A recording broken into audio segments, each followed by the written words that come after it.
This conscious reality can be part of your existence if you have direct feeling connection. Guru Bhakti. Swamiji said it. Paramashiva is real, and Paramashiva is real. And based on that, your whole cognitive shift happens. Your existence shifts. And from that reality, you cognize, exist, act, manifest, gravitate, do everything. How many of you are understanding just this one powerful cognition? I should say, just this cognition, which can invoke so much of power in you. I request all of you to take a few minutes and post it. How many of you are clicking with this?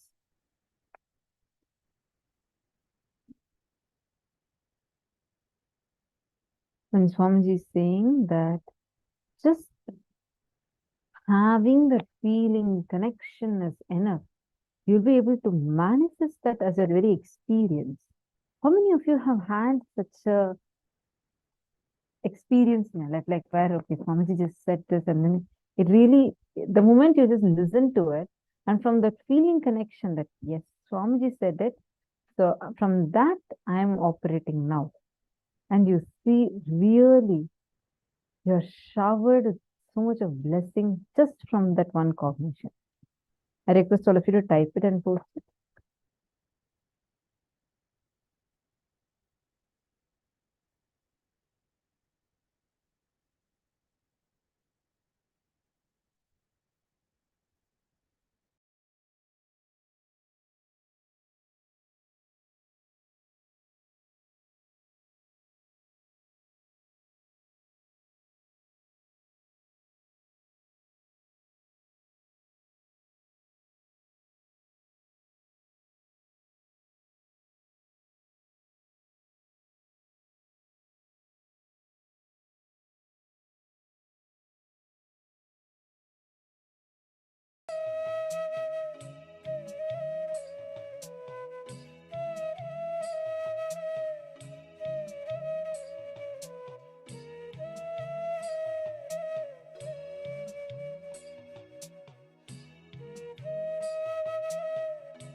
How many of you have had experiences like this, where Swamiji has told it, and the moment you say, because Swamiji said, I know Paramashiva is real, and from that, you shifted your cognition.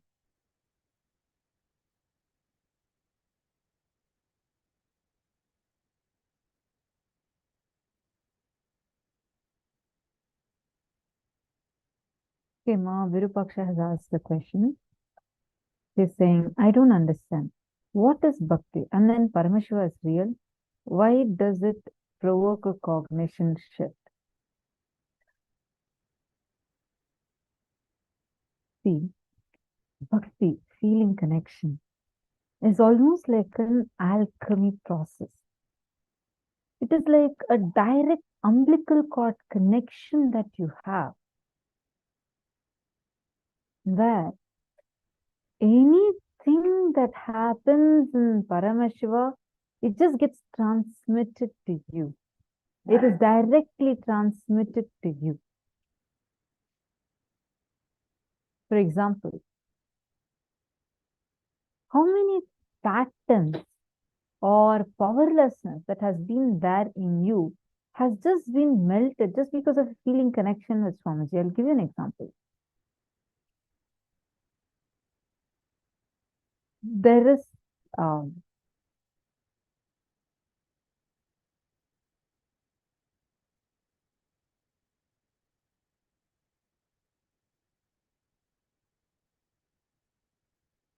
very nice, Ma Priyesha. I request all others also to please come on camera and sit down. Please come on camera.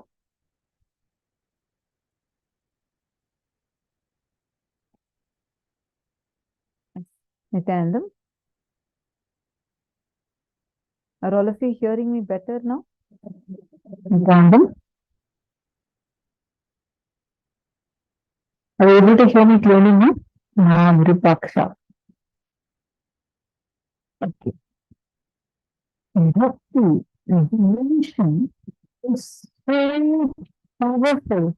It can just like that create a huge shift in you. That sound.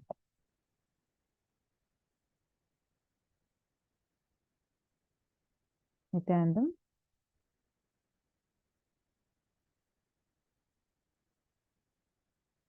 Okay, is this better now?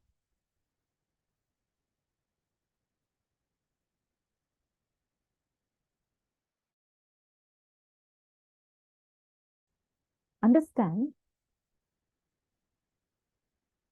devotion, bhakti is so powerful. Just by mere feeling connection, it can bring so much of transformation in you.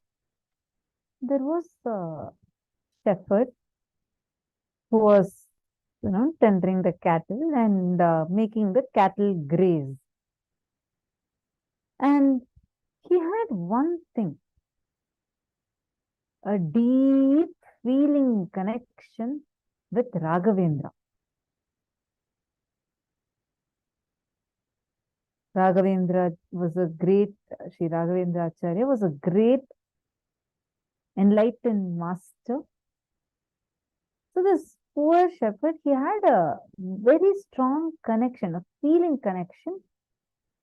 And exactly on that particular day, he sees, he does not know who Raghavendra is. He does not know how he looks like. But he has this deep feeling connection alone with him. He has heard about his stories. He had heard about, how he is. And he had just this one feeling connection with him. So, this man is tending the cattle. Understand one thing. Whenever you are in need, always your guru will come to protect you. So this person was tending the cattle, and all of a sudden he sees a old man walking by. This person is so radiating, divine, and but he sees that that person is very thirsty. Immediately, this shepherd will take water and take some goat milk and rush to him, and he will feed him. And he'll offer that milk and water to him. And that person will just bless him, saying, you will be very knowledgeable. You will become a great, intelligent being. And he'll just give blessings and go. He doesn't understand. He's a normal shepherd who's tending to the cattle, and he doesn't have any literary knowledge. He doesn't have any kind of schooling.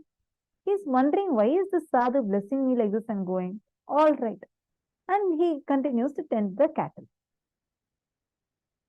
Some time passes, and the Nawab, so that's when the Mughal invasion has started. So one of the Mughal Nawab is like not the king, but you can call it more like a chief minister kind of a person.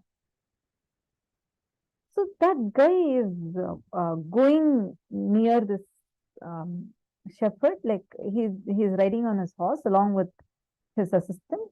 He's crossing that area. He was having a Sanskrit palm leaf with him, and he wanted that to be read. And these guys, these Mughals are really ruthless and very violent. So what he just sees a shepherd that is standing there, and he takes a sword and keeps it on his neck and says, "I want this letter to be read right now. If you don't read it, I'll kill you." This person is shaken. He doesn't understand. He doesn't know. This is like, he says, "I'm a person who's tending to the cattle. How come you're coming and asking me?" He says, "I don't know all that. You need to read it right now, or else you'll die." He was shocked. Just then he remembered that same form who just walked by and went and blessed him, saying he'll have knowledge. The moment he just remembered that form, he just connected to Raghavendra and opened that palm leaf. Suddenly he started reading. He just started reading. The person who was with the Nawab was shaken. He said, "This fellow is a poor shepherd. Definitely he will not be able to read it correctly." So the Nawab takes that shepherd along with him and goes to his palace, and he calls another Pandit to come and verify if what he read was right. The Pandit was shaken, because whatever this poor fellow is sitting and reading, everything was right.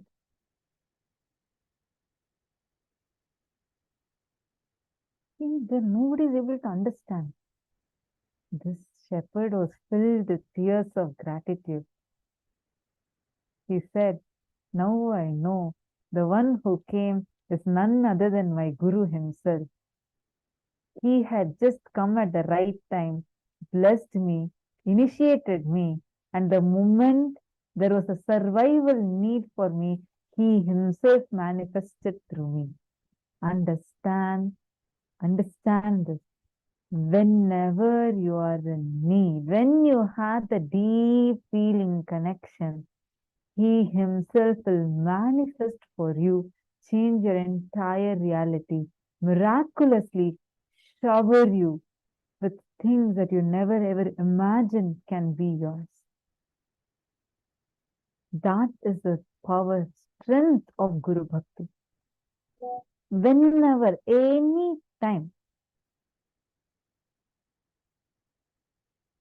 you feel you're struggling with something, stuck with something, you need an upgrade, understand, just your feeling connection to Swamiji, your Guru Bhakti is powerful enough.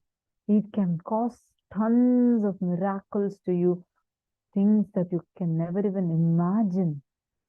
That level can be manifested. Understand? That is the strength, power of Guru Bhakti. Ma Rupaksha, you're understanding? When that poor shepherd, he was an illiterate. But because his feeling connection was so strong, he did not even know how Raghavendra looks like. But just that feeling connection with him, it was so powerful. so strong in him. A letter also, he didn't even know single letter of the alphabet. He mastered such complicated scripture in matter of seconds. That level cognition shift is possible. Same way, Padmapada, Adi Shankaracharya had this one disciple who used to not really be good in learning or studying. He was very poor in terms of studying, learning scriptures. But he had one powerful thing, is feeling connection with Adi Shankaracharya. And what he used to do is, he used to wash the clothes of all the disciples and wash the vessels, clean up the place where they were staying. He used to tend to all of these things. The other disciples felt like, used to bully him. They used to say, look, you are not even able to read any scripture. What is the use of you even existing? Look how low you are. They used to bully him. And they used to think, why is Adi Shankaracharya wasting time with this fellow and all? Why is he even having all these, this kind of person is even a disciple? Adi Shankaracharya understands what is going on, what's brewing amongst all the disciples. So one day he takes all of them to one bank of a river. He sits and teaches them the scriptures in that side. And on the other end of the river, on the other side, in the other side of bank, this person is sitting and washing clothes and he's doing the seva there. All the other disciples are laughing at him, saying, see, we are all with the master and we all are learning scriptures. You're sitting and washing clothes and washing vessels. Suddenly, Adi Shankaracharya calls out his disciples' name. The moment Bhagavan calls his name, he was overflowing with joy, ecstasy, bliss, gratitude. He just drops everything, forgets even that there is a big, deep river flooding and flowing in front of him. He forgets all that. He just runs to see Adi Shankaracharya. Because of his intense feeling, connection, and that devotion that he had, when he starts running towards Adi Shankaracharya, the lotuses start blooming. Understand? Lotuses never bloom in a stagnant, never bloom in a flowing river. They always can only bloom in a stagnant water, like a pond, never in a river.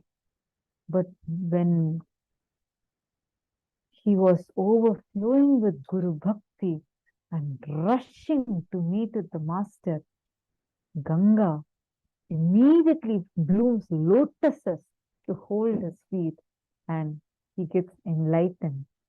Bhagavan gives a name, Padmapada, the one for whom, to hold whose feet lotuses bloom. He was blessed with the name Padmapada and achieved enlightenment. Understand what background you're from, what kind of knowledge you have, or what kind of things you know, you don't know, your skill set, nothing matters. Feeling connection with the master, Guru Bhakti, is so powerful. He can just transform you. A person who was teased, bullied by everyone, who all the great Vedantis were sitting and reading Vedas, scriptures, they didn't get that enlightenment. He got that enlightenment. Understand, feeling connection with the master is the key. Guru Bhakti is powerful enough to transform anything. Are you understanding, Mavirupaksha? Does this answer your question?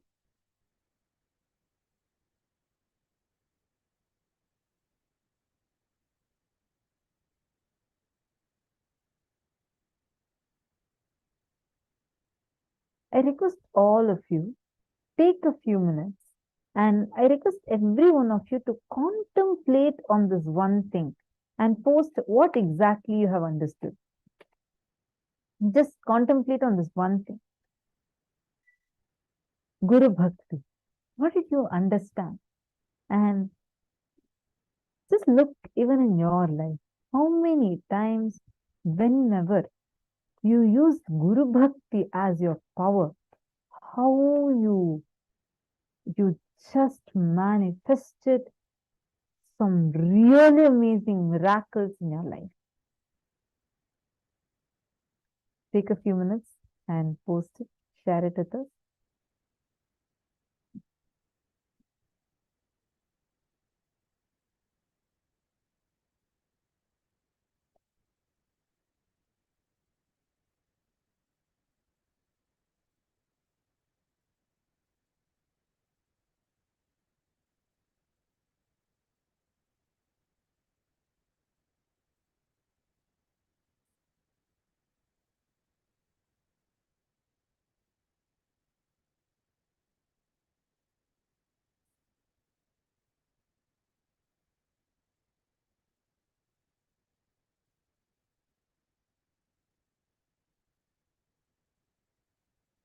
Actually, in 2014, I shared this earlier also, had a very, very, very powerful experience where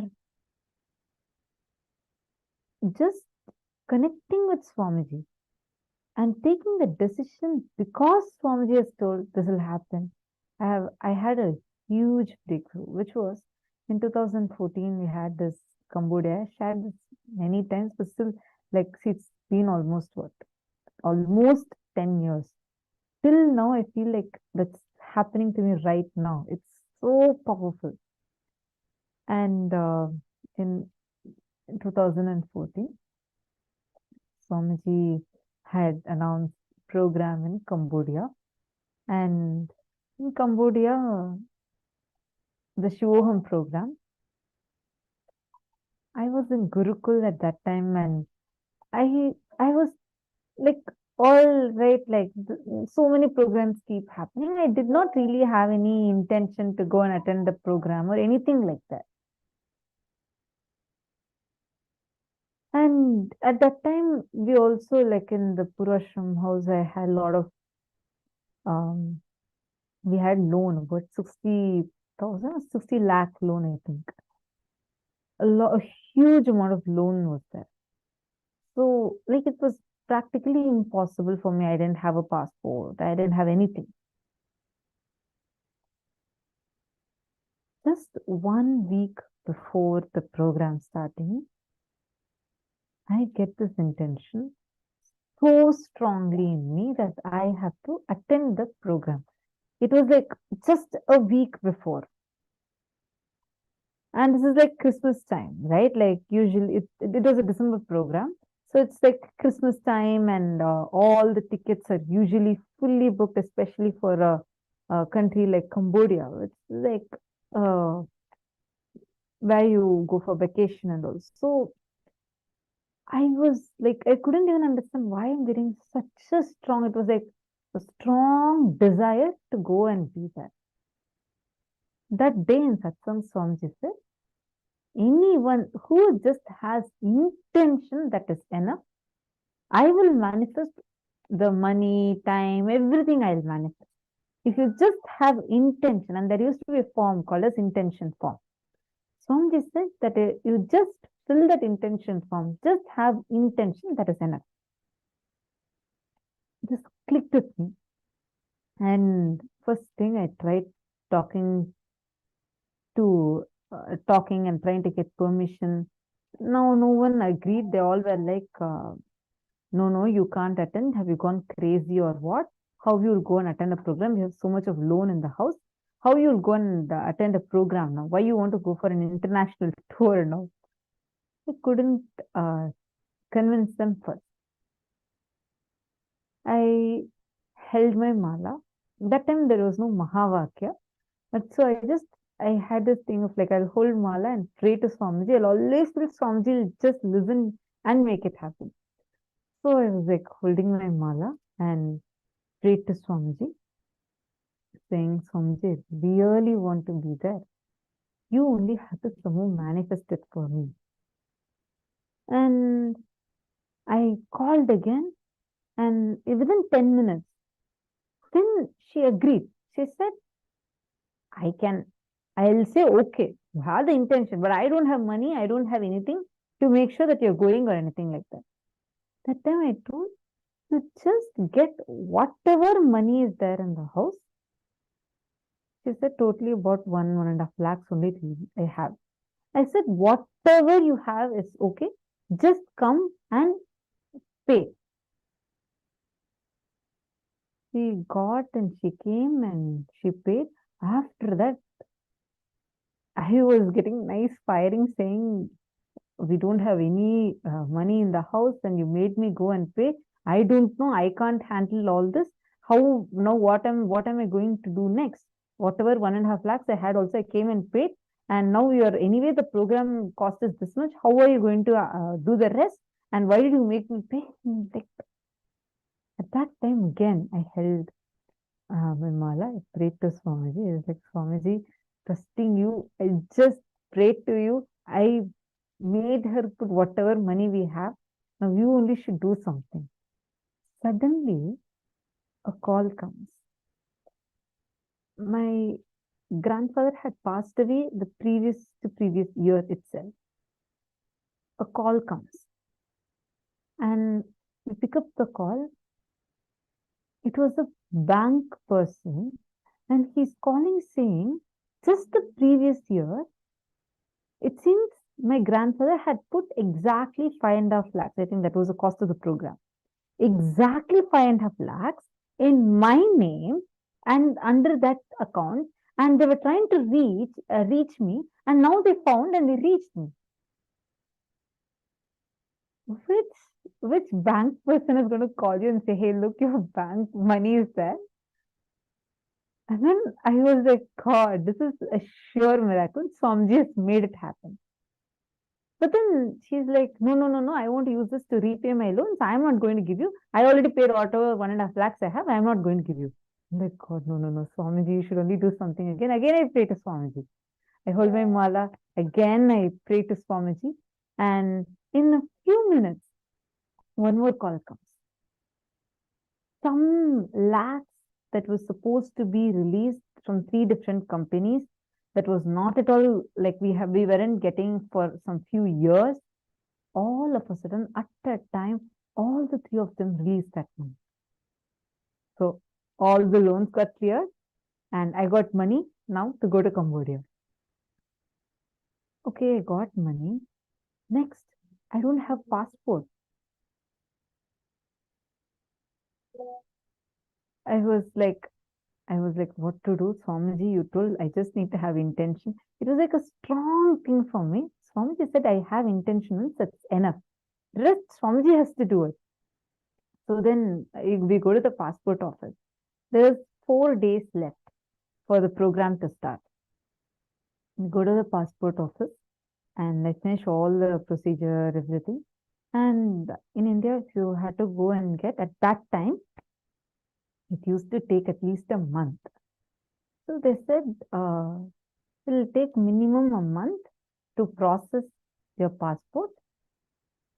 You can't get it anytime sooner.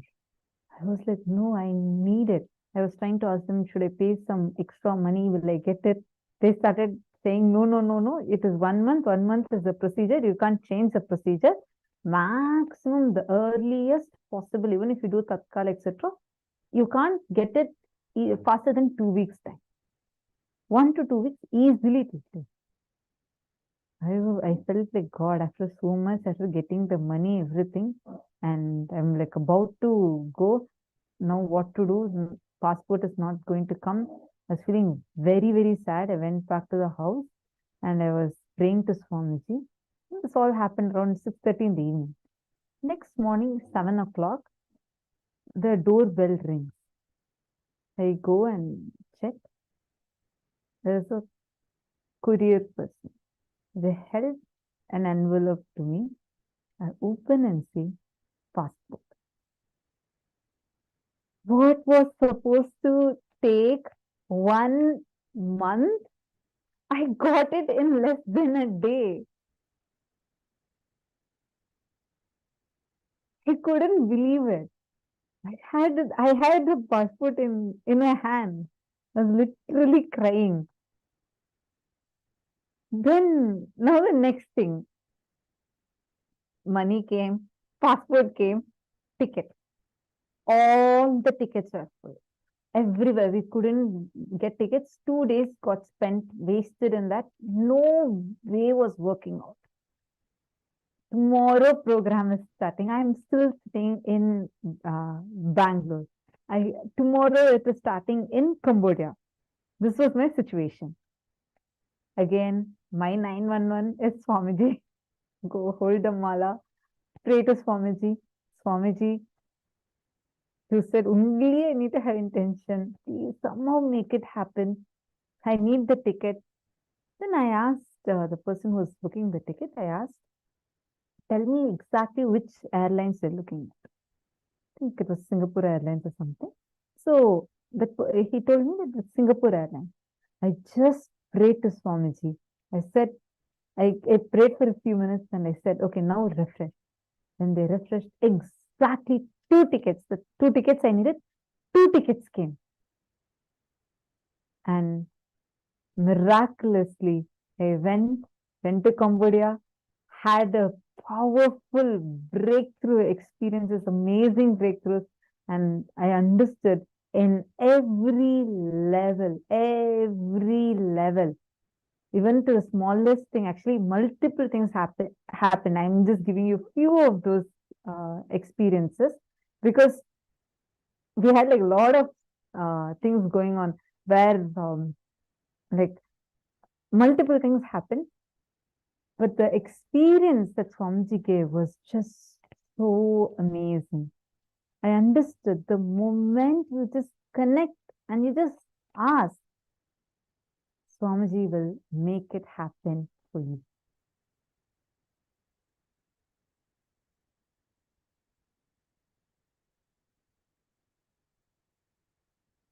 To understand, feeling connection is so powerful.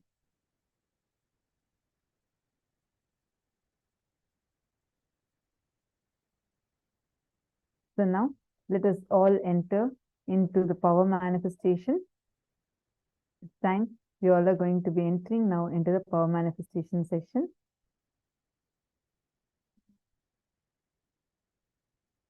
See, understand. Sorry, I'm seeing some complaints regarding the audio. I'll check it out. We'll correct it. See, understand one thing. Whenever you connect with Swamiji, especially any step you take, saying that because Swamiji told us, I'm going ahead and doing it. When you take a risk, it will put you itself in a survival mode. See, when I said, okay, whatever I'm having, whatever money we have in the house, just let's go and give it. I didn't have a backup plan. I didn't know what else to do. I didn't have I didn't even know what would happen next. I just forced her to get the money and put it there. But because that one thing I was so sure is, Swamiji said he will take care. He told in the satsang, anyone who has intention, that is enough, rest everything he'll take care. That's it. That one thing, Swamiji just made it happen. For me, like 10 years almost are getting over. Till now, actually it's like, I just tried to summarize it as much as possible. The whole experience, I still feel so strongly, I feel anything happens, I know Swamiji is there. He will be listening. anything, you just hold the mala, chant Mahavakya, pray to Swamiji, he will just make it happen for you. Understand, feeling connection with the master will bring so much of auspiciousness, so much of good, too much of good, much, much more than what you can even imagine. Now, let us all enter into power manifestation session. We have Ma Nithyananda who will be joining us for the power manifestation session now.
Let's now enter into the power manifestation session. After that beautiful internalization and experience shared, we'll be continuing the power of Dura Shruti, being able to listen to things at a distance. So in this round, I request all the participants to partner up. You can pair up with someone and they will be playing an audio for you. If you're partnering up in the Zoom, you will be playing an audio for them at the same time.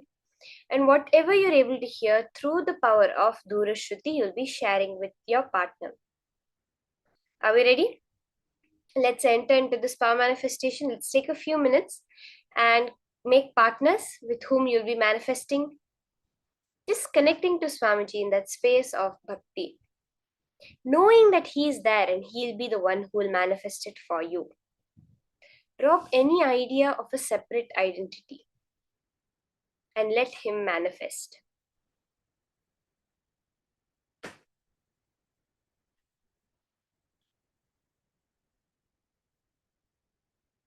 Let's take a few minutes and I request all the participants, you can form a partner either within the Zoom, you can find your friends, family with whom you'll be manifesting.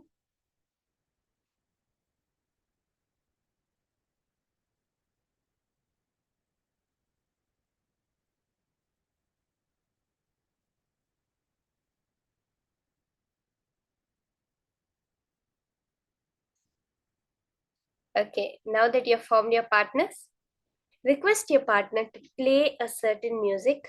You're going to be listening. It can be a music, it can be a sound, it can be something that they're just tapping against something. any kind of audio. Now, through your third eye, you're going to be scanning and seeing exactly what it is that your partner is playing for you. Just share it with them. Let Paramashiva reveal to you. You will see the manifestation happening so beautifully. Sit straight. Chant the Mahavakya Om Nithyananda Paramashivoham. When you tune yourself to the frequency of the vibration, right now you're tuned to your inner chatter. All the different dialogues, thoughts, everything happening within you. Therefore, when you close your eyes, only that you hear. Just unclutch from that. Tune yourself into the silence, the cosmic frequency. And the whole, whichever sound you decide to tune yourself into, you'll be able to hear that.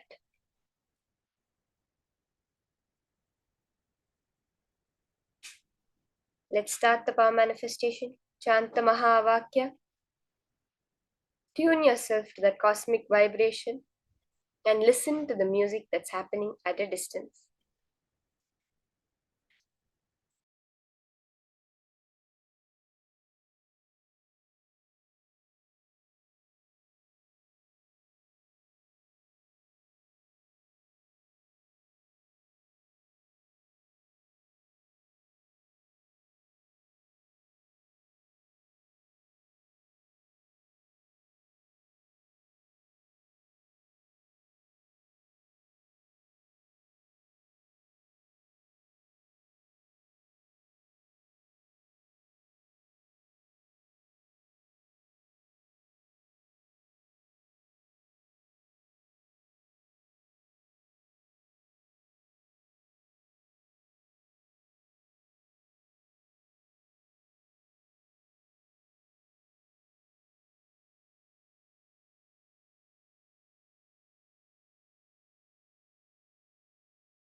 And Suprabhatam, wake up call, wake up song for Paramashiva.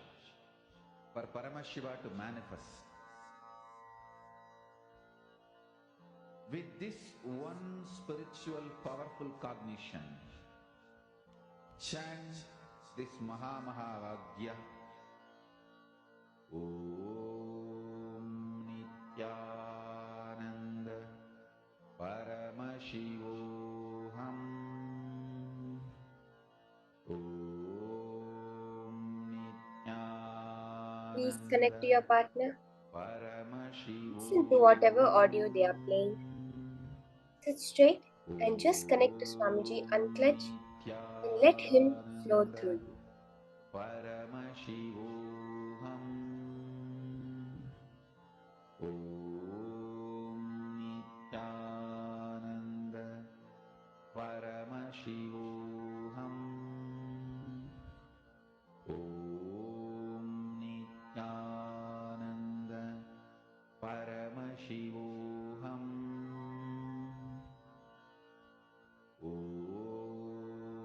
Nithyananda Paramashivoham. Om Nithyananda Paramashivoham.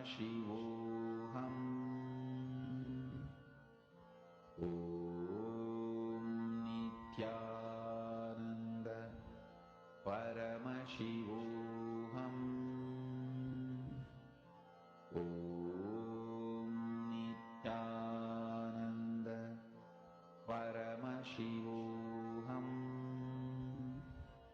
Om Nithyananda Paramashivoham. Om Nithyananda Paramashivoham. Om Nithyananda Paramashivoham. Om Nithyananda Paramashivoham. Om